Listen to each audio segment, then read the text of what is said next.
America has always had warring narratives.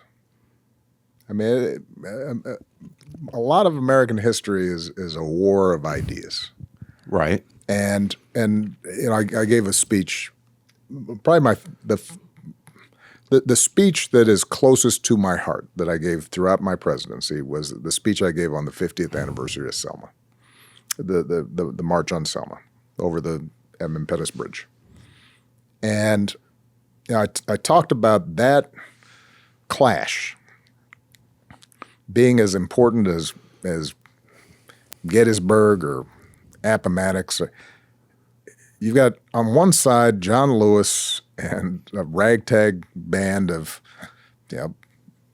Pullman porters and maids and clergy and a couple rabbis and college kids.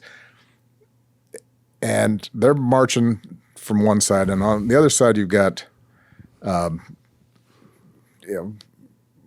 folks with billy clubs on horseback and fire hoses and dogs and all that.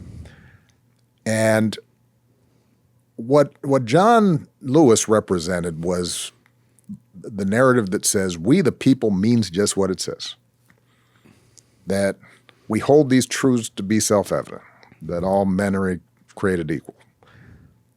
And on the other side was the fact of slavery and conquest and hierarchy and domination, and if you didn't have property, you didn't vote, and women weren't involved, and that was always part of America too. Right. And the question has always been, can we pull off this experiment in which people are showing up from all over the place? They're not tied together by blood.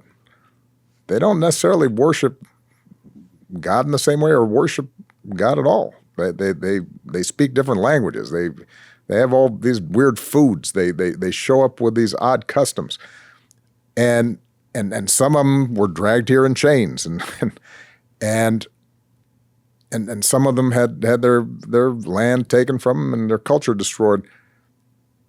And out of all that, can we create a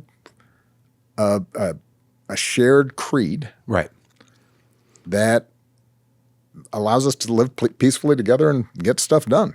And on the other side, there has always been the idea that no, we the people means something very particular. Yeah, It's some of us are equal. There's always been this fight over what is the true story of America, and I believe deeply in this story that if we can pull this off, if we can actually treat everybody with decency and respect and compromise and make democracy work, it shines a light for the entire world. Right.